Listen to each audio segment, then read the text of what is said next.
Hello and नमस्ते बच्चों। आज का हम लोग का चैप्टर है पावर शेयरिंग। ये जो आपके सिविक्स का फर्स्ट चैप्टर है। ओके, तो हम देखेंगे कि इस चैप्टर में पावर शेयरिंग क्या होता है, पावर शेयरिंग में होता कैसे कैसे है, कैसे पावर शेयरिंग को हम अचीव कर सकते हैं। इन्हीं सब चीजों के बारे में हमें पढ़ना है। पावर शेयरिंग जैसा ये नाम से पता चल रहा है, पावर को शेयर करना। क्योंकि देखो, अगर किसी एक के पास बहुत ज्यादा पावर हो जाता है तो क्या होता है ना बाबू, उससे क्या होता है, उस पावर का वो पार्टिकुलर पर्सन या जो भी चीज है, इंस्टीट्यूशन है, वो उसका मिसयूज स्टार्ट कर देता है।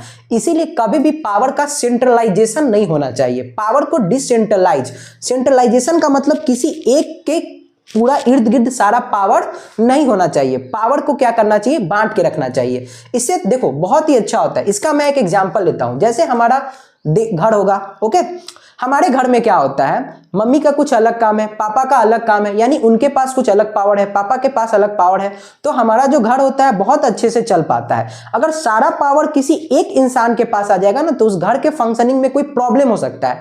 पार्टिकुलर आप एग्जांपल ले लो, अगर घर के आपके सारे फैसले आपके अगर पापा लेते हैं, तो पार्टिकुलर किसी टाइम पे अगर वो आउट ऑफ सिटी होंगे और उस समय कुछ इमरजेंसी हो जाएगा, तो आपकी मम्मी क्या कर पाएंगी, कोई भी फैसला नहीं ले पाएंगे। इसीलिए क्या होता है ना, घर का जो भी फैसला होता है जनरली वो मम्मी ही देखती है, और बाहर का होता है तो मम्मी पापा से कंसल्ट करके फिर अपना जो भी डिसीजन लेना है वो लेती हैं। तो देखो इससे क्या होता है, पावर के डिसेंट्रलाइजेशन से स्टेबिलिटी आती है। समझ में आया? और हर एक इंसान को रिस्पॉन्सिबिलिटी आता है कि हमारे पास पावर है, हम इस पावर का सही से यूज नहीं करेंगे तो पार्टिकुलर पावर के लिए क्या है, हम ही रिस्पॉन्सिबल होंगे, हम ही दोषी ठहराए जाएंगे। ओके, तो यही है हमारा पावर शेयरिंग में। तो पहला है, we live in a democratic country and in democratic country all power doesn't rest with anyone. देखो हम लोग कहाँ रहते हैं बाबू, डेमोक्रेटिक कंट्री में, आजाद देश में, यानी लोकतंत्र देश में। यहां जो होता है ना, पावर किसी एक के पास नहीं होता है। पावर का जो हम ऐसे डिस्ट्रीब्यूशन करते हैं ताकि पावर जो हो ना, वो डिफरेंट डिफरेंट लोगों के पास, डिफरेंट डिफरेंट ग्रुप ऑफ लोगों के पास पावर हो। ओके, तो intelligent power sharing between legislative, executive and judiciary. हम क्या करते हैं ना, पावर का बहुत ही अच्छा से बंटवारा करते हैं। किसके किसके बीच में, लेजिस्लेटिव के बीच में, एग्जीक्यूटिव के बीच में और जुडिशियरी के बीच में। आप फिर पूछोगे आप कि सर ये लेजिस्लेटिव, एग्जीक्यूटिव और जुडिशियरी क्या होता है। चलो तो मैं भी वो अभी आपको बताता हूं। लेजिस्लेटिव का जो काम होता है ना, वो कानून को बनाना होता है। लेजिस्लेटिव में आते हैं हमारे जो भी हमारा पार्लियामेंट होता है बाबू, एंड हमारा जो लेजिस्लेटिव असेंबली होता है, ये जो होते हैं ना, इनमें जो मेंबर बैठे होते हैं, उनका काम क्या होता है, लॉ को बनाना, किसी भी कानून को बनाना। ठीक है, क्योंकि और ये कैसे, ये एक चुनाव के द्वारा चुने जाते हैं। ओके, फिर होता है एग्जीक्यूटिव का काम होता है लॉ को इंप्लीमेंट करवाना। एक एग्जीक्यूटिव में कौन आते हैं, ऑफिसर्स, जैसे एडमिनिस्ट्रेटिव सर्विस वाले, अपने आईएएस, आईपीएस, पुलिस वाले। इन लोगों का काम क्या होता है, किसी भी कानून को, जिस कानून को किसने, पार्लियामेंट ने या विधानसभा ने बनाया है, उस कानून को क्या करवाना, इंप्लीमेंट करवाना। ओके, फिर आता है अपना थर्ड एंड लास्ट, जुडिशियरी का काम होता है कि अगर किसी कानून को लेजिस्लेटिव ने बना दिया, इंप्लीमेंट उसको सही ढंग से लागू करवा पा रहा है कि नहीं। ठीक है, जिस भी कानून को लेजिस्लेटिव ने बनाया, क्या एग्जीक्यूटिव उस कानून को सही से इंप्लीमेंट करवा पा रहा है कि नहीं, ये देखना किसका काम होता है, जुडिशियरी का। अगर कभी जो एग्जीक्यूटिव है वो सही से कानून को इंप्लीमेंट नहीं करवा पाता है, तो जुडिशियरी क्या करता है, उन्हें बताता है कि आप जो कानून बनाया गया है, आप उसको सही से इंप्लीमेंट नहीं करवा रहे हो। ओके, और कल होके अगर कोई नॉर्मल पर्सन भी कानून को क्या करता है, ब्रेक करता है, तोड़ता है, तो उस केस में आगे कौन आता है, जुडिशियरी। उसे सजा कौन देता है, जुडिशियरी। तो जुडिशियरी आप सीधे कह सकते हो ये अंपायर है, ये वॉच करता रहता है कि लेजिस्लेटिव के द्वारा जो कानून बनाया गया है, क्या उसे एग्जीक्यूटिव सही ढंग से पालन करवा पा रहा है कि नहीं। अगर एग्जीक्यूटिव सही ढंग से उस कानून को पालन नहीं करवा पा रहा होता है, तो जुडिशियरी उस कानून को पालन करवाने में। अब अपना बाबू पावर शेयरिंग में हमको देखना है कि what is power sharing, power sharing क्या होता है, व्हाई इट इज इंपॉर्टेंट, क्यों पावर शेयरिंग इंपॉर्टेंट है, how we can achieve it, कैसे हम पावर शेयरिंग को प्राप्त कर सकते हैं। Okay, and the last one is problems in achieving it, कि क्या क्या प्रॉब्लम हमें आता है पावर शेयरिंग को अचीव करने के दौरान। ओके, तो ये सब चीज हमें इस चैप्टर में पढ़ना है। और ये सब चीज हम पढ़ेंगे कैसे, तो इन सब चीजों के लिए हम दो कंट्री का एग्जांपल लेंगे। एक है Belgium and the other one is Sri Lanka. Belgium जो कि एक यूरोपियन कंट्री है, और श्रीलंका जो कि अपना नेबरिंग कंट्री है, जहां रावण था और जिसने सीता माता को हर कर ले गया था, उस कंट्री के बारे में। ओके, नाउ बच्चों, जो हम लोग का एग्जाम्पल था कि हम लोग इस चैप्टर में दो कंट्री के एग्जाम्पल के थ्रू पढ़ेंगे कि पावर शेयरिंग को कैसे कैसे पावर शेयरिंग इंप्लीमेंट किया गया। तो एक कंट्री में बहुत ही अच्छा से पावर शेयरिंग हो गया, और दूसरे कंट्री में पावर शेयरिंग सही ढंग से नहीं होने के कारण वहां इंटरनल क्लैश या सिविल वार हो गया। ओके, तो हमारा जो फर्स्ट कंट्री इस लिस्ट में था वो है बेल्जियम। तो हम लोग पहले बेल्जियम के बारे में पढ़ते हैं। बेल्जियम जो कि एक स्मॉल कंट्री है यूरोप में, एक छोटी सी कंट्री है, यूरोपियन कंट्री है। Okay, smaller in area than the state of Haryana. ये जो हमारे यहाँ हरियाणा स्टेट है ना, उसके भी तुलना में क्या है, बहुत ही छोटा, मतलब उसकी तुलना में भी छोटा है। ओके, इसकी जो पॉपुलेशन है वो 1.16 करोड़ है, और जो हमारा हरियाणा का पॉपुलेशन है ना वो 3.09 करोड़। समझ रहे हैं, लगभग 3 गुना है हरियाणा अपने यहाँ का। तो हमारे यहाँ जनरली कोई भी स्टेट है वो पॉपुलस बहुत ज्यादा है, क्योंकि हमारे यहाँ पॉपुलेशन ही ज्यादा है। भैया दुनिया की सबसे बड़ी कंट्री तो हम ही है ना, ठीक है। ओके, तो जो बेल्जियम है वो बॉर्डर शेयर करता है किसके साथ, फ्रांस, नीदरलैंड, जर्मनी और लग्जमबर्ग, जो कि ये चारों भी एक यूरोपियन कंट्री है। उन चारों के साथ बेल्जियम बॉर्डर शेयर करता है। ओके, अब हमें ये देखना है कि बेल्जियम में जो एथनिसिटी, यानी बेल्जियम में कैसे कैसे है ना लोग रहते थे। एथनिसिटी का मतलब होता है जब हम किसी पॉपुलेशन को है ना सोशली डिवाइड कर देते हैं, ग्रुप्स में डिवाइड कर देते हैं, उसी को एथनिसिटी कहते हैं। सिंपल इंडिया के टर्म्स में समझा जाए तो एथनिसिटी का मतलब जाति। जैसे इंडिया में हम कैसे लोगों को जाति के बीच में डिस्ट्रीब्यूट कर देते हैं ना, वही हुआ हमारा एथनिक डिवीजन। ओके, तो वहां क्या था, पूरे बेल्जियम में 59% लोग कहां रहते थे, फ्लेमिश रीजन में। ओके, 40% वेलोनिया रीजन में। समझ में आया, जिसमें जो लोग फ्लेमिश रीजन में रहते थे ना वो डच बोलते थे, और जो वेलोनिया रीजन में रहते थे वो फ्रेंच बोलते थे। ओके, और 1% पॉपुलेशन जर्मन बोलने वाला का था। समझ में आया, यानी मेनली वहां 2 ग्रुप थे, एक डच स्पीकिंग और एक फ्रेंच स्पीकिंग। ओके, और फिर वहां का जो कैपिटल है ना ब्रसेल्स, वहां ठीक इसके उल्टा था। ब्रसेल में जो है ना 80% लोग कौन थे, फ्रेंच स्पीकिंग, और 20% जो थे वो डच स्पीकिंग। अब एक बात सोचिए, कोई भी कंट्री का जो भी चीज होता है वो कहां से डिसाइड होता है, वो तो उसके कैपिटल से डिसाइड होता है। और अगर कैपिटल में किसी एक खास समूह का, वर्ग का पावर ज्यादा होगा तो वो अपने अपने चॉइस में या अपने हक में कोई चीज को इंप्लीमेंट करवा लेगा कि नहीं। अगर गवर्नमेंट कुछ फैसला लेगी तो वो उसके हक में ले लेगी, क्योंकि जनरली जो भी टर्म्स एंड कंडीशन जो एक कंट्री का होता है वो कहां से डिसाइड होता है, उसके कैपिटल से ही होता है। ओके, तो वहां क्या था ना कि जो कैपिटल में जो फ्रेंच लोग थे, उन लोगों के वजह से जो कंट्री में था ना, कंट्री में फ्रेंच लोगों का ज्यादा चलता था। क्यों, क्योंकि वो लोग रिच थे, पावरफुल थे, मतलब उनके पास पैसा ज्यादा था, पावर ज्यादा था। तो कंट्री में जो भी लॉज या कुछ भी बनता था ना, वो फ्रेंच लोगों को ही ध्यान में रखकर बनाया जाता था। Okay, Dutch speaking community got benefit of economic development much later. जो डच स्पीकिंग वाले लोग थे ना, उनको इकोनॉमिक डेवलपमेंट का फायदा बहुत बाद में हुआ, क्योंकि देखो बेल्जियम जो है ना बाबू, वो डेवलप कंट्री है, यूरोप की लगभग हर एक कंट्री डेवलप ही कंट्री है, ठीक है। तो उसको जो इकोनॉमिक डेवलपमेंट का फायदा जो डच लोगों को मिलना चाहिए वो नहीं मिल पाया। क्यों, क्योंकि डच लोग जो रहते थे ना, वो मान लो कि ये उनका कंट्री है, तो कंट्री के कैपिटल से बाहर रहते थे, तो कई बार उनकी जो परेशानी कैपिटल में जो लीडर बैठे हैं ना, उनको पता नहीं चल पाता था। ओके, तो इसके वजह से क्या हुआ, डच और फ्रेंच बोलने वालों के बीच में क्या हो गया, 1950 और 1960 के बीच में विवाद बढ़ने लगा। जो डच बोलने वाले और जो फ्रेंच बोलने वाले थे उनके बीच में विवाद बढ़ने लगा। क्यों विवाद बढ़ने लगा, क्योंकि जो गवर्नमेंट थी, सेंट्रल गवर्नमेंट वहां की बेल्जियम की, वो किसके हक में फैसला ज्यादा ले रही थी, फ्रेंच, क्योंकि उनको कौन दिखता था, फ्रेंच लोग। डच लोगों के प्रॉब्लम को वो देख ही नहीं पाते थे, समझ ही नहीं पाते थे। इसके वजह से डच लोगों का जो प्रॉब्लम है ना वो सही से केटर नहीं हो पाता था। ओके, अब हमारा नेक्स्ट कंट्री है श्रीलंका। श्रीलंका जो कि आप जानते होंगे हमारे कंट्री से जस्ट बगल में है। तमिलनाडु जो है ना अपना स्टेट, उससे ये पानी के थ्रू बॉर्डर शेयर करता है, ठीक है। ओके, आप ज्योग्राफी में पढ़े होंगे कि कोई कंट्री सिर्फ लैंड से बॉर्डर नहीं शेयर करता है, पानी से भी बॉर्डर शेयर कर सकता है, एयर से भी बॉर्डर शेयर कर सकता है। ठीक है, तो ये जो कंट्री है ये हम क्या करता है, इंडिया से श्रीलंका पानी के थ्रू बॉर्डर शेयर करता है। ओके, तो ये तमिलनाडु के निकट है। इसका जो पॉपुलेशन है ना वो नियरली 2.22 करोड़ है, जो कि अपने इंडिया का जो कैपिटल है दिल्ली, उसके कैपिटल के लगभग इक्वल है। आप बताइए, अपना दिल्ली एक शहर है और श्रीलंका एक कंट्री है, तो एक कंट्री और शहर का दोनों का समझ रहे हैं पॉपुलेशन क्या है, लगभग बराबर बराबर है। ओके, तो Sri Lanka has diverse population than the Belgium. Sri Lanka का जो पॉपुलेशन है ना वो बेल्जियम से भी ज्यादा डाइवर्स है। जैसे अभी हमने बेल्जियम के केस में देखा, वहां क्या थे, डच और फ्रेंच, सिर्फ दो लोगों के बीच में जो भी था कॉन्फ्लिक्ट या जो भी प्रॉब्लम वो सिर्फ दो लोगों के बीच में था।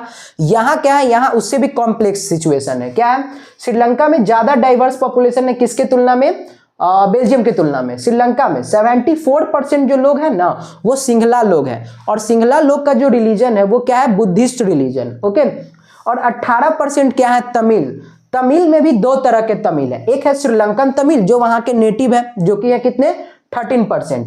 अगला है अपना इंडियन तमिल जो कि 5% है। इंडियन तमिल का मतलब वो तमिल जिनको क्या हुआ, जिनके मान लो फोर फादर को यानी उनके पूर्वज को अंग्रेज लोग हैं ना बंधुआ मजदूर के रूप पर क्या ले गए थे, वहां प्लांटेशन वर्कर के रूप में। ठीक है, अंग्रेज लोग क्या करते थे कि वहां श्रीलंका का आबादी कम था, इंडिया का आबादी ज्यादा था, तो वो जहाज में भर भर के इंडिया से मजदूर को कहां ले जाते थे, श्रीलंका, वहां अपने खेतों में काम करवाने के लिए। ठीक है बाबू, ओके। तो वही जैसे इंडियन तमिल का आप एक बहुत अच्छे प्रोमिनेंट पर्सन है जो इंडियन तमिल होते हुए श्रीलंका के लिए बहुत अच्छा काम किया, मुथैया मुरलीधरन का आपने नाम सुना होगा, जो क्रिकेट खेलते थे। Muttiah Muralitharan highest wicket taker है किसमें, टेस्ट मैच में। वो जो थे ना वो कहाँ, इंडियन तमिल थे, यानी उनके जो पूर्वज थे वो कहाँ के थे, इंडिया के थे। ठीक है, और वहाँ 7% क्रिश्चियन है, जो क्रिश्चियन जो है ना वो सिंहला भी है और तमिल भी है। ओके, तो अब यहां क्या था कि बाबू देख रहे कितना कॉम्प्लेक्स सिचुएशन। आप सोचिए ना 74% सिंहला लोग हैं, तो वो क्या चाहेंगे कि नहीं कि उनका जो नंबर ज्यादा है, तो वो नंबर ज्यादा है तो वो चाहेंगे कि नहीं कि जो कंट्री है उनके हिसाब से चले। ठीक है, सेम वैसे ही जैसे क्या होता था कि बेल्जियम के केस में डच लोगों का आबादी ज्यादा था पूरे कंट्री में, लेकिन उनका जो कैपिटल था वहां पे आबादी कम होने के कारण उनका बात नहीं चल पाता था। लेकिन डच लोग क्या चाहते थे, चाहते कि कंट्री में पॉपुलेशन हमारा है तो हमारे हिसाब से कुछ भी बने। Okay, in case of Sri Lanka, Sinhala वहां मेजोरिटी में थे, तो श्रीलंका चाहते थे कि जो कंट्री हो, कंट्री में जो भी रूल्स एंड रेगुलेशन या कंट्री में जो भी चीज हो किसके अकॉर्डिंग हो, हमारे अकॉर्डिंग हो। ओके, अब अपना नेक्स्ट टॉपिक है बाबू मेजोरिटेरियनिज्म इन श्रीलंका। यानी श्रीलंका में क्या हुआ कि जो बहुसंख्यक लोग थे उनको देखकर गवर्नमेंट अपनी पॉलिसी को बनाने लगी और माइनॉरिटी का कुछ भी ध्यान नहीं रखी। इसी को हम लोग क्या कहते हैं, मेजोरिटेरियनिज्म। इसमें हमारा क्या होता है कि जब मेजोरिटी कम्युनिटी जो है ना, जिनका समाज में ज्यादा आबादी है, वो क्या करे, अपने बिलीफ को, अपने सोचने को या उनके मन में जो आ रहा है उसको किस पर, माइनॉरिटी पर थोपने लगे। इसी को हम लोग क्या कहते हैं, बहुसंख्यवाद। ठीक है, इसमें क्या होता है, rule a country whatever way they want is known as majoritarianism. इसमें क्या होता है, जो मेजोरिटी वाले जो लोग हैं ना वो कंट्री को रूल करने लगते हैं, किसके बेसिस पर, अपने थिंकिंग, अपने बिलीफ के बेसिस पर। ओके, तो श्रीलंका जो था उसको 1948 में आजाद मिला, जस्ट लाइक वो हम लोग जैसे अंग्रेजों के गुलाम थे वैसे ही श्रीलंका भी अंग्रेजों का ही गुलाम था। ओके, तो वहां हम लोग पढ़े हैं कि वहां किसका ज्यादा आबादी था, सिंहला लोग का ज्यादा आबादी था। तो सिंहला लोग जो थे वो मेजोरिटेरियन पॉलिसी को क्या करने लगे, इंप्लीमेंट करने लगे। यानी उनका आबादी ज्यादा था तो वो कहे कि अगर हमारा ज्यादा आबादी है तो कंट्री में जो भी चीज होगा वो हमारे अकॉर्डिंग होगा। इससे आपने पढ़ा कि वहां तमिल लोग भी जो थे उनका भी अच्छा खासा आबादी था, लगभग 18% के आसपास उनका आबादी था। तो वो लोग डिस्क्रिमिनेटेड फील करने लगे कि हम भी तो भैया इस कंट्री के लोग हैं, इस कंट्री के मेंबर हैं, लेकिन हमारे साथ ये भेदभाव क्यों। तो इसी के वजह से श्रीलंका में जो हुआ था ना, सिचुएशन टेंस हो गया था। ओके, तो इसमें क्या हुआ, in 1956 an act was passed to make Sinhala official language. 1956 में क्या हुआ, गवर्नमेंट ने एक एक्ट पास किया, उसमें क्या किया, उस एक्ट के थ्रू जो सिंहला जो लैंग्वेज था उसको गवर्नमेंट ने ओनली ऑफिशियल लैंग्वेज का दर्जा दिया। मतलब ऑफिशियल लैंग्वेज वो लैंग्वेज होता है जिस लैंग्वेज के थ्रू कोई भी गवर्नमेंट अपने सारे डे टू डे वर्क को करती है। यानी वहां के गवर्नमेंट ने क्या कहा, सिंहला को क्या दे दिया कि ऑफिशियल लैंग्वेज का दर्जा, और बाकी जो भी तमिल थे या क्रिश्चियन थे यानी उनका जो भी लैंग्वेज था उसको उन्होंने नहीं उसमें दर्जा दिया। ठीक है, इससे तमिल वाले जो लोग थे, तमिल बोलने वाले, उनको क्या हुआ, दुख हुआ कि भैया हम भी तो इस देश में रहते हैं, हमारे लैंग्वेज को भी तो आप लोग क्या करो, बढ़ावा दो, हमारे लैंग्वेज को भी क्या दो, ऑफिशियल लैंग्वेज का दर्जा दो। ओके, अब गवर्नमेंट ने और भी कुछ मेजोरिटेरियन पॉलिसी को अपनाया, जिसमें हमारा क्या था, government policy favoured Sinhala community. Government का जो पॉलिसी था ना वो सिंहला कम्युनिटी को क्या कर रहा था, ज्यादा सपोर्ट कर रहा था। जैसे उन्होंने क्या किया, in university seats, government jobs, ये सब जो सरकार का जहां पे रूल होता है ना, सरकार का डायरेक्ट रूप पे जहां कंट्रोल होता है, वहां सिंहला लोगों को क्या किया गया ना, ज्यादा बेनिफिट दिया जाने लगा। Okay, according to new constitution state shall protect and foster Buddhism. आप जैसे जान ही रहे होंगे, मैंने आपको बताया भी था कि जो सिंहला लोग थे वो जनरली बुद्धिज्म कम्युनिटी के लोग थे। तो गवर्नमेंट ने क्या किया कि ऐसा किया कि बुद्धिज्म को गवर्नमेंट क्या करेगी, ओनली प्रोटेक्ट भी करेगी और उसको फॉस्टर भी करेगी, यानी उसको बढ़ावा भी देगी गवर्नमेंट। तो बताइए, जैसे आपने पढ़ा होगा पीछे, मैंने भी आपको पढ़ाया, तमिल लोग जो थे वो क्या थे, वो तो मुस्लिम थे या आइदर हिंदू थे। अब उन्हें क्या लगा, उन्हें लगने लगा कि नहीं कि हमारे साथ क्या होने लगा, डिस्क्रिमिनेशन, क्योंकि यहाँ गवर्नमेंट क्या कर रही है, गवर्नमेंट का कोई रिलीजन नहीं होता है। गवर्नमेंट जो होता है ना बाबू, कभी भी वो सेकुलर होता है, क्योंकि अगर गवर्नमेंट कोई रिलीजन बीच में ले आएगा तो गवर्नमेंट उस रिलीजन के अकॉर्डिंग काम करने लगेगा ना। लेकिन क्या गवर्नमेंट का कोई रिलीजन होना चाहिए, नहीं। और यहाँ पर गवर्नमेंट ने क्या किया, बुद्धिज्म को सपोर्ट करने लगा। इसी सब कारण के कारण आज भी देखते होंगे, आज भी श्रीलंका में इकोनॉमिक क्राइसिस था, आज वहां का क्या कंडीशन है श्रीलंका का। तो किसी गवर्नमेंट का जब पॉलिसी गलत होता है ना, तो लॉन्ग टर्म में भी उससे क्या होता है, उस कंट्री को बहुत ज्यादा उसका नुकसान झेलना होता है। ओके, तो these things increase the feelings of alienation among Sri Lankan Tamil. इन सब वजह से जो श्रीलंकन तमिल थे ना वो एलियनेट फील करने लगे, मतलब थोड़ा अलग फील करने लगे कि हमारे साथ क्या हो रहा है, जैसे हम इस कंट्री के पार्टी नहीं है, हम इस कंट्री के लिए इतना कर रहे हैं, काम कर रहे हैं, हम इस कंट्री को बढ़ाने में योगदान दे रहे हैं, लेकिन इस कंट्री में हमारा क्या हो रहा है, कोई भी इज्जत नहीं हो रहा है। Okay, they feel none of Sinhala Buddhist leader will look after them. उन्हें ऐसा लगने लगा कि जो भी सिंहला बुद्धिस्ट लीडर है ना वो उनके लिए कुछ भी नहीं करेगा, उनको क्या करना होगा, अपना खुद का तमिल कुछ करना होगा, या तमिल वो पार्टी बनाए अपना, या तमिल उनका एक स्टेट हो, तमिल लीडर हो। यही सब उनके मन में क्या होने लगा ना, मतलब गलत भावना आने लगा, किसके प्रति, अपने कंट्री के प्रति, बुद्धिस्ट जो उनके सिंहला कम्युनिटी था उनके प्रति। ओके, ऐसा हुआ क्यों, क्योंकि गवर्नमेंट की जो पॉलिसी थी उन्हें इक्वल राइट उसमें उन्हें नहीं मिल रहा था, डिस्क्रिमिनेशन हो रहा था जॉब में और भी जगह जहां जहां अपॉर्चुनिटी था उन लोगों के लिए। इग्नोर देयर इंटरेस्ट, गवर्नमेंट ने उनका जो भी इंटरेस्ट था उसका कुछ भी ख्याल नहीं रखा। गवर्नमेंट उनके इंटरेस्ट के क्या कर रही थी, खिलाफ काम कर रही थी, मतलब उन्हें जो चीज चाहिए था गवर्नमेंट उसका कुछ भी ध्यान नहीं रख रही थी। क्योंकि देख रहे हैं ना, गवर्नमेंट हर जगह क्या कर रही है, सिंहला और बुद्धिस्ट को सिर्फ क्या कर रही थी, प्रमोट कर रही थी, और जो बाकी जो हिंदू और मुस्लिम जो रिलीजन है उसको गवर्नमेंट थोड़ा भी सपोर्ट नहीं कर रही थी। ओके बच्चा लोग, तो अभी तक हम लोग ने देखा कि श्रीलंका में जो क्या था, वहां के गवर्नमेंट ने मेजोरिटी पीपल को ध्यान में रखकर, जो कि सिंहला कम्युनिटी के थे, उन्हीं को ध्यान में रखकर गवर्नमेंट सारा स्कीम्स ला रही थी, सारा जो भी अपना पॉलिसी है उन्हीं को ध्यान में रखकर कर रही थी। उन्होंने क्या किया, सिंहला को ही ऑफिशियल लैंग्वेज का दर्जा दे दिया, उन्होंने बुद्धिस्ट धर्म को आगे बढ़ाने का, फॉस्टर करने का, उसको है ना क्या कर लिया, उसको एडॉप्ट किया। ठीक है, इन्हीं सब वजह से जो तमिल लोग थे उनको क्या होने लगा ना, डिस्क्रिमिनेशन फील होने लगा। उनको क्या लगा कि वो अपने कंट्री में होकर भी अपने कंट्री में ना है, जैसे कि वो किसी बाहर के कंट्री से आए हैं, ठीक उस तरह उनके साथ बिहेव किया जाने लगा। ओके, इसका रिजल्ट क्या हुआ, श्रीलंकन जो तमिल थे ना उन्होंने अपना पार्टी बनाया और वो स्ट्रगल यानी आंदोलन करने लगे कि नहीं, हमारे भी मांगे पूरी करो। ओके, ताकि हमारे लैंग्वेज को भी क्या बनाओ, यहाँ ऑफिशियल लैंग्वेज का दर्जा दो, गवर्नमेंट जॉब्स होती हैं वहाँ हमारे साथ भेदभाव नहीं किया जाना चाहिए, यूनिवर्सिटी का सीट्स के लिए उनके साथ भेदभाव किया जाने लगा। तो इन सब के खिलाफ उन्होंने क्या किया, आंदोलन शुरू किया। ओके, तो तमिल क्या चाहते थे, रिकॉग्निशन ऑफ देयर लैंग्वेज, उनके जो लैंग्वेज है ना उसको गवर्नमेंट क्या करे, रिकॉग्नाइज करे। Okay, as a official language. Equal opportunity in jobs and university seats, जो भी जॉब्स होता था या यूनिवर्सिटी का जो सीट होता था पढ़ने के लिए, वहां पर भी उनको भी है ना रिप्रेजेंटेशन मिलना चाहिए, उनके साथ भेदभाव नहीं किया जाना चाहिए। फिर लॉन्च पार्टी एंड स्ट्रगल्स, तो इन सब डिमांड को जब देख रहे थे कि उनके साथ जब उनका डिमांड पूरा नहीं हो रहा है, उनके साथ भेदभाव किया जा रहा है, तो उन्होंने क्या किया, लॉन्च पार्टी, अपना पार्टी बनाने लगे। क्या बनाने लगे, अपना पार्टी, और स्ट्रगल और आंदोलन शुरू कर दिए। Okay, In 1980, several politician organization starts demand of Tamil state Ilam in the northern and eastern part of Sri Lanka. इससे क्या हुआ ना कि इन्हीं सब चीजों के कारण जो तमिल लोग थे वो अपना एक अलग स्टेट का डिमांड करने लगे। किस स्टेट का? तमिल इलम, यानी कि तमिलियों का लिए राज्य। ओके, तो इन सब के वजह से क्या हुआ कि वो लोग तमिल लोग जो थे वो क्या फील कर रहे थे? डिस्क्रिमिनेटेड फील कर रहे थे। इस वजह से वो अपना अलग स्टेट का डिमांड कर दिए, जो कि नॉर्दर्न और ईस्टर्न पार्ट में श्रीलंका के था। जनरली जो तमिल लोग जो थे ना वो श्रीलंका के नॉर्दर्न और ईस्टर्न पार्ट में ही ज्यादा थे। ओके, इस वजह से ताकि उनकी आबादी वहां पर ज्यादा थी तो वो डिमांड किए कि मेरी आबादी यहां पर ज्यादा है, इसलिए आप यहां पर हमारे लिए एक अलग ही राज्य बना दो। Okay, Soon it turned into a civil war। अब गवर्नमेंट उनकी डिमांड को क्या कर रही थी? पूरा नहीं कर रही थी। इसलिए जो तमिल लोग थे उन्होंने क्या किया? आंदोलन स्टार्ट किया। और कहीं भी जब बाबू आंदोलन होता है ना तो उसमें कुछ निगेटिव एलिमेंट के लोग भी होते हैं, वो उस आंदोलन को किसी और डायरेक्शन में ले जाते हैं, युद्ध करवाने के, झगड़ा करवाने के, इसी मतलब वो आग में घी डालने का काम करते हैं। तो उन जैसे कुछ लोगों की वजह से श्रीलंका में क्या हो गया? सिविल वार स्टार्ट हो गया।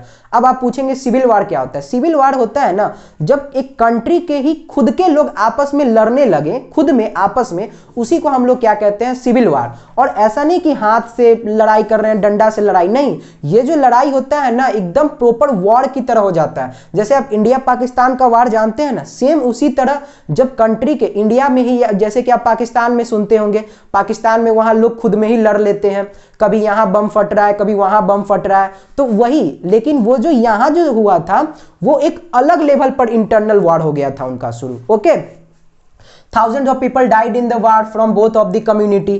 इसके वजह से क्या हुआ ना, हजारों लोगों का क्या हो गया? डेथ हो गया दोनों कम्युनिटी से। अब लड़ाई होगा बाबू, लड़ाई में कभी सिर्फ एक ही तरफ के लोग थोड़ी मरते हैं। हाँ, हो सकता है कि किसी एक समुदाय के या किसी एक तरफ के लोग ज्यादा मरेंगे, लेकिन सामने वाला का भी तो कुछ ना कुछ मरेगा। इसकी वजह से क्या हुआ? अब बताइए ना, इससे क्या फायदा हुआ? हम अभी सिंपल से, वहां की गवर्नमेंट क्या करती? अगर ऐसी पॉलिसीज ना अपनाती तो इनको कोई दिक्कत होता? नहीं। जब इनको कोई दिक्कत ही नहीं होता तो वो जो निगेटिव एलिमेंट जो हमेशा समाज में लड़ाई करना चाहते, करवाना चाहते हैं, क्या वो अपने है ना मकसद में कामयाब हो पाते? नहीं हो पाते। ओके, तो अब thousand of people displaced for their homes. अब हजारों लोग अपने घर से भी है ना क्या हो गया? विस्थापित हो गए। अब लड़ाई की वजह से, जहां लड़ाई होगा वहां तो लोग रहना नहीं चाहते हैं, इसकी वजह से उनको क्या होना पड़ा? अपने ही घर में क्या करना पड़ा? शरणार्थी बनना पड़ा। ओके, तो ये सब जो था ना हमारा, ये क्या था कि वो जो श्रीलंकन तमिल को जो उनका हक नहीं मिल पाया, उसी सब का क्या था? Negative side effects on Sri Lankan. Okay बच्चा लोग, अब अपना नेक्स्ट टॉपिक है एकोमोडेशन इन बेल्जियम। हम इसमें पढ़ेंगे कि बेल्जियम की गवर्नमेंट ने ऐसा क्या क्या स्टेप्स लिया कि वहां अलग अलग एथनिसिटी के लोग होते हुए भी उनके बीच में कोई भी कॉन्फ्लिक्ट नहीं हुआ, जैसा कि श्रीलंका के केस में हुआ था। श्रीलंका के केस में क्या हुआ था कि वहां की गवर्नमेंट ने कुछ ऐसा स्टेप ले लिया था जो कि सिर्फ मेजोरिटी लोगों के हित में था और माइनॉरिटी को उन्होंने साफ इग्नोर कर दिया था। इससे क्या हुआ था? माइनॉरिटी और मेजोरिटी के बीच में एक दरार पैदा हो गया और दोनों के बीच में युद्ध हो गया था, जिसके कारण हजारों लोगों का जान गया था और हजारों लोगों को अपने घर से विस्थापित होना पड़ा था। ठीक है, तो आज हम पढ़ेंगे कि बेल्जियम ने ऐसा क्या क्या स्टेप्स लिया, वहां की गवर्नमेंट ने ऐसा क्या क्या स्टेप्स लिया कि उनके बीच में भी अलग अलग एथनिसिटी होने के बावजूद भी उनके बीच में कोई भी कॉन्फ्लिक्ट नहीं हुआ। ओके, तो बेल्जियम ने सबसे पहला जो मेजर स्टेप था बाबू, वो था कि उन्होंने अपने कॉन्स्टिट्यूशन में सुधार किया। जैसे उनके कॉन्स्टिट्यूशन में कुछ ऐसा रहा होगा जो किसी पार्टिकुलर एक सेक्शन को ज्यादा सपोर्ट करता। ठीक है, तो उन्होंने क्या किया? कॉन्स्टिट्यूशन में कुछ ऐसा सुधार किया जिससे दोनों सेक्शन के लोग हैं वो अपने आप को क्या महसूस कर पाए? ठगा हुआ महसूस ना कर पाए, दोनों को इक्वल रिप्रेजेंटेशन के लिए। ओके, क्योंकि देखो बाबू, होता क्या है, अगर एक घर में ही हम लोग रहते हैं तो हमारे घर में अगर हम लोग 2 भाई बहन हैं, ठीक, तो अगर एक भाई को अगर पापा या मम्मी ज्यादा कुछ बेनिफिट दे तो उससे जो दूसरा भाई या बहन है उसके मन में क्या आ जाता है? विरोध का भावना, और दोनों लड़ पड़ते हैं कि पापा आप उनको ज्यादा सपोर्ट कर रहे हो, मुझे कम सपोर्ट कर रहे हो। ठीक है, तो ऐसा जब एक घर में हो सकता है तो एक कंट्री में क्यों नहीं हो सकता है? घर में होता है क्या? घर में तो हम लोग खाने के, कपड़ा के और इन्हीं सब चीजों पर लड़ाई कर लेते हैं, जबकि एक कंट्री पे तो पूरा किसी एक इंसान का क्या होता है? लाइफ टिका होता है। अगर एक कंट्री किसी को इग्नोर कर दे तो वो लाइफ में तो कहीं आगे नहीं बढ़ पाएगा ना। इसीलिए एक कंट्री में क्या होना चाहिए कि जितने भी तरह के लोग हैं सबको क्या करना चाहिए? बराबर का हक मिलना चाहिए, ताकि कोई भी जो सेक्शन के लोग हैं वो अपने आप को उस कंट्री में डिस्क्रिमिनेटेड फील ना करवा पाए। ओके, तो पहला तो बेल्जियम का जो मॉडल था बाबू, उसमें क्या था, उन्होंने ऐसा मॉडल में कुछ इंतजाम किया ना कि डच लोग जो कि कंट्री में मेजोरिटी में थे और जो फ्रेंच लोग जो वहां के कैपिटल ब्रसेल में मेजोरिटी में थे, दोनों को क्या किया गया कि ऐसा ऐसा कुछ नियम लाया गया कि दोनों मेजोरिटी में होने के बावजूद भी माइनॉरिटी को परेशान ना कर पाए, ओके, अपने अपने जगह पर। तो पहला मॉडल में पहला चीज था equal number of Dutch and French speaking minister in central government. जो वहां का केंद्र सरकार हुआ ना, जैसे यहां अपने यहां केंद्र सरकार है ना, जिसे हम न्यू दिल्ली में जिनका सेक्रेटरीट है, जहां से वो कंट्रोल होता है हमारा केंद्र का सरकार, जिसके अभी करंट में मुखिया कौन है, नरेंद्र मोदी जी। तो उसी तरह वहां का जो सेंट्रल गवर्नमेंट था, उसके सेंट्रल गवर्नमेंट में उन्होंने क्या स्कीम किया कि ये अगर हमारा गवर्नमेंट है बाबू, तो इसमें अगर 10 डच स्पीकिंग वाले रहेंगे तो 10 हमारे फ्रेंच स्पीकिंग वाले भी रहेंगे। इससे क्या हुआ, उनका जो सेंट्रल गवर्नमेंट था, जब उन्होंने उसमें इक्वल रिप्रेजेंटेशन दिया तो इससे क्या हुआ कि एक समानता आ गया। जो हमारे जो वहां के फ्रेंच स्पीकिंग वाले लोग जो माइनॉरिटी में थे, वो क्या फील किए कि उनके साथ कुछ भी डिस्क्रिमिनेशन नहीं हुआ, क्योंकि इनको माइनॉरिटी में होने के बावजूद भी क्या मिला, इक्वल रिप्रेजेंटेशन मिला, ओके। फिर उसके बाद उन्होंने क्या किया, जो सेंट्रल गवर्नमेंट के पास कुछ पावर था ना, उसको उन्होंने स्टेट गवर्नमेंट को भी दिया। स्टेट गवर्नमेंट सिर्फ उनके सेंट्रल गवर्नमेंट के हाथ की कठपुतली बन के नहीं रह गई। ऐसा नहीं कि सेंट्रल गवर्नमेंट जो कहे बस स्टेट गवर्नमेंट सीधे उसको क्या करे, इंप्लीमेंट करवा दे। अब स्टेट गवर्नमेंट के पास भी पावर था, वो भी लोगों के वेलफेयरमेंट के लिए कुछ कर सकती थी, ओके। फिर ब्रसेल हैव सेपरेट गवर्नमेंट। उन्होंने क्या किया, ब्रसेल जो कि उनका कैपिटल था, जस्ट लाइक अपने यूनियन टेरिटरी दिल्ली, वहां भी दिल्ली क्या है, हमारे स्टेट का कैपिटल है, लेकिन क्या है, सॉरी हमारे कंट्री का कैपिटल है, लेकिन वहां क्या है, वहां भी गवर्नमेंट होती है, वहां की अपनी सेपरेट गवर्नमेंट, लेकिन उनको हम लोग कैसे ट्रीट करते हैं, एज ए यूनियन टेरिटरी। तो उन्होंने क्या किया, जो कि उनका सेंट्रल का गवर्नमेंट था ब्रसेल, उन्होंने वहां पर एक सेपरेट गवर्नमेंट बनाया, एक अलग सरकार बनाया। तो आप जान रहे हैं कि ब्रसेल में क्या था, फ्रेंच लोग मेजोरिटी में थे और डच लोग माइनॉरिटी में थे। तो वहां भी उन्होंने क्या किया कि फ्रेंच और डच दोनों को वहां भी उन्होंने इक्वल रिप्रेजेंटेशन किया, ठीक है। जैसे यहां पर डच वाले मान गए थे कि हाँ ठीक है, हम फ्रेंच वालों को भी इक्वल है ना हक देंगे, सेम उसी तरह वहां क्या हुआ, फ्रेंच लोगों को मानना पड़ा कि हम डच लोगों को इक्वल रिप्रेजेंटेशन देंगे, ठीक है। देख रहे हैं ऐसे कितना अच्छा उन्होंने डिवीजन किया पावर का, कि पावर को उन्होंने शेयर भी कर दिया और किसी को क्या हुआ, दुख भी नहीं हुआ, समझे। तो यही एक अच्छा मॉडल होता है पावर को शेयर करने का। उसके बाद उन्होंने एक और स्टेप लिया, उसके फर्दर जैसे हमारे कंट्री में 3 लेयर ऑफ गवर्नमेंट होती है कि नहीं, एक होती है हमारी सेंट्रल गवर्नमेंट, फिर होती है एक स्टेट गवर्नमेंट, और फिर होती है हमारी एक लोकल गवर्नमेंट, जो कहां, पंचायत में, और जो हमारा म्यूनिसिपैलिटी है ना, वहां की जो गवर्नमेंट होती है, ओके। उन्होंने उसी तरह सेम उसी तरह उन्होंने एक कम्युनिटी गवर्नमेंट बनाया। कम्युनिटी गवर्नमेंट में क्या था, वो जो गवर्नमेंट थी, वो जो लोकल जो भी टॉपिक होता था ना, वही उनके संस्कृति से संबंधित, कुछ पढ़ाई से संबंधित, जो भी उनका जो लोकल टॉपिक था उसको देखती थी, ओके। तो इससे क्या हुआ बाबू, अब देख रहे हैं कि कैसे उन्होंने पावर का एक बहुत ही अच्छा वेल क्या किया, शेयरिंग कर दिया फ्रेंच और डच लोगों के बीच में, और किसी के साथ क्या हुआ, डिस्क्रिमिनेशन भी नहीं फील हुआ, ओके बच्चा लोग। अब अपना नेक्स्ट टॉपिक है why power sharing is desirable. Power sharing क्यों लोग चाहते हैं, ओके। तो देखिए पावर शेयरिंग इसलिए लोग चाहते हैं क्योंकि पावर शेयरिंग से होता है ना, लोगों के पास भी कुछ पावर आता है, जिससे उनको ये आश्वासन मिलता है, उनको ये भरोसा मिलता है कि हमें, हमारे पास भी कुछ पावर है, हमारे साथ कभी भी भेदभाव नहीं होगा, ठीक है। अगर किसी इंसान के पास कोई पावर नहीं है तो उसके साथ क्या हो सकता है, कभी भी भेदभाव होने की संभावना है। जैसे मैं आपको कहूं कि आज से आपका सारा जो भी फंडामेंटल राइट है वो छीन लिया गया, यानी आप रोड पर जैसे ही किसी को कुछ भी कहेंगे, आप न किसी से बात कर सकते हैं न कुछ कह सकते हैं, बताइए तो आप क्या सरवाइव कर पाइएगा? आपको नहीं लगेगा कि आपका जिंदगी से अच्छा तो आपके लिए क्या है, मौत है, ओके, ठीक है। सेम उसी तरह पावर शेयरिंग इतना इंपॉर्टेंट होता है एक किसी भी इंसान को सरवाइव करने के लिए, ओके। तो हमारा पहला, it helps to reduce conflict. अब पावर शेयरिंग से क्या है ना, लड़ाई झगड़ा होने का जो संभावना है ना वो कम जाता है। अगर जैसे कि देखिए आपने वहां देखा था श्रीलंका वाले केस में कैसे सिंहला लोग और तमिल लोगों के बीच में क्या हो गया था, लड़ाई हो गया था। क्यों? क्योंकि सारा का सारा पावर कौन उठाकर रख लिया था अपने पास, सिंहला लोग, ठीक है। तो पावर शेयरिंग से क्या होता है, कॉन्फ्लिक्ट होने की संभावना कम जाता है। Ensure political stability in country. अब देखिए अगर पावर शेयरिंग अच्छे से होगा तो लोग खुश रहेंगे, अगर लोग खुश रहेंगे तो देश में क्या होगा, स्टेबिलिटी रहेगा ना, देश में उथल पुथल नहीं होगा, देश में असमंजस की स्थिति, लड़ाई झगड़े की स्थिति नहीं पैदा होगा, okay Babu. Important for national unity, ये देश के अखंडता के लिए यानी देश को एकजुट रखने के लिए भी बहुत ज्यादा इंपॉर्टेंट है।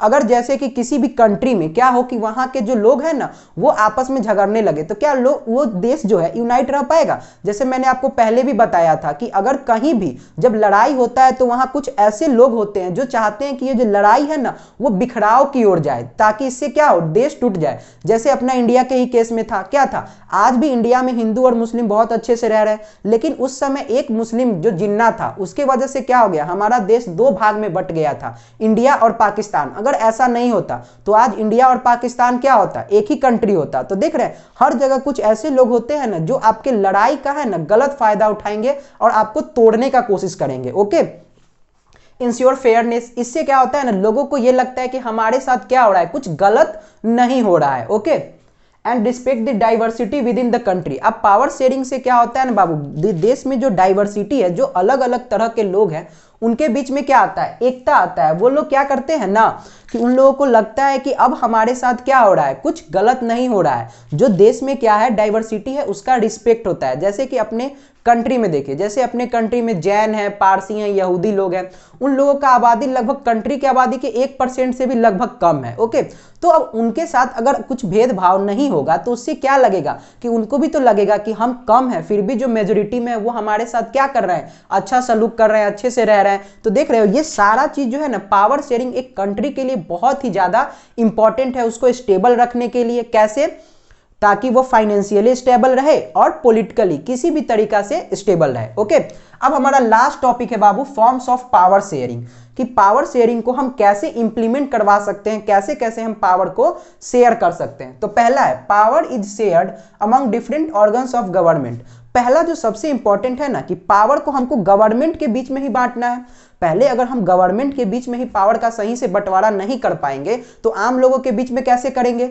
अगर हमारे घर में हमारे दादाजी दादी और मम्मी पापा वही खुश नहीं है तो हमारे घर में हमारे और आपके खुश रहने की संभावना कितना है, बहुत ज्यादा कम है ना बाबू। इसीलिए क्या है कि पहले आप गवर्नमेंट में पावर शेयरिंग अच्छे से करो, फिर उसके बाद क्या करना, धीरे धीरे लोकल यानी लोगों की तरफ आना। ओके, तो हमारे गवर्नमेंट का 3 मेन पार्ट होता है, लेजिस्लेचर, एग्जीक्यूटिव और जुडिशियरी। लेजिस्लेचर जो कि कानून बनाते हैं, एग्जीक्यूटिव जो कानून को लागू करवाते हैं, और जुडिशियरी वो ये देखते हैं कि जो कानून को बनाया गया है वो कानून क्या सही से लागू है कि नहीं, क्या कोई उस कानून को तोड़ तो नहीं रहा है। ओके, अब क्या है, power is shared among government at different level. जैसा कि हम लोग जानते हैं हमारे जो देश में है 3 तरह की गवर्नमेंट है, एक सेंट्रल केंद्र की सरकार, एक स्टेट राज्य की सरकार, और एक लोकल गवर्नमेंट यानी हमारे गांव और जो हमारा शहर है वहां की सरकार। ओके, तो हमें उनके बीच में भी हमने पावर को बांटा। सेंट्रल गवर्नमेंट के पास कुछ पावर था, उसको लेकर स्टेट गवर्नमेंट को दे दिया।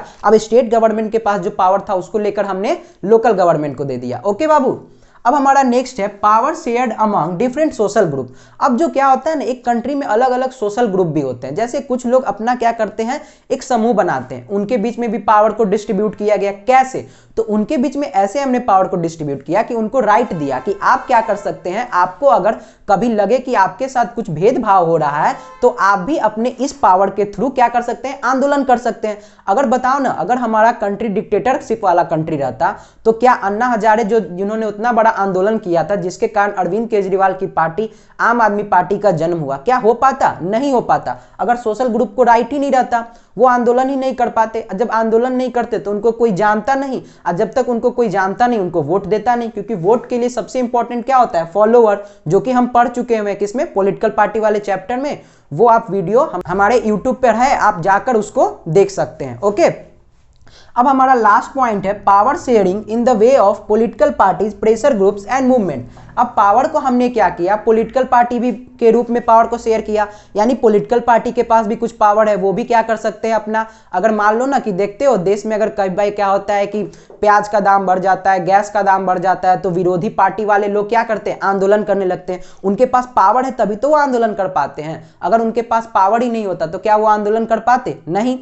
ओके, प्रेशर ग्रुप्स वही कि जो है ना आंदोलन के लिए ग्रुप बनाते हैं वो, एंड मूवमेंट्स। ठीक है, तो इसके थ्रू भी हम लोग क्या किए कि देश में पावर को शेयर किए। ओके, तो यहां पर क्या हुआ बच्चा लोग, हमारा ये चैप्टर समाप्त हुआ। हम आशा करते हैं कि आपको बहुत अच्छा से ये चैप्टर समझ में आया होगा। अगर इस चैप्टर से रिलेटेड कोई भी आपको डाउट और क्वेरी है तो वो आप कमेंट सेक्शन में पूछ सकते हैं। मैं आप लोगों के कमेंट को पढ़ता रहता हूं और उस कमेंट को पढ़कर जवाब देने का पूरा कोशिश करूंगा। और भी किसी वीडियो के लिए आप हमारे चैनल पर जाके वीडियो को देख सकते हैं। Thank you so much.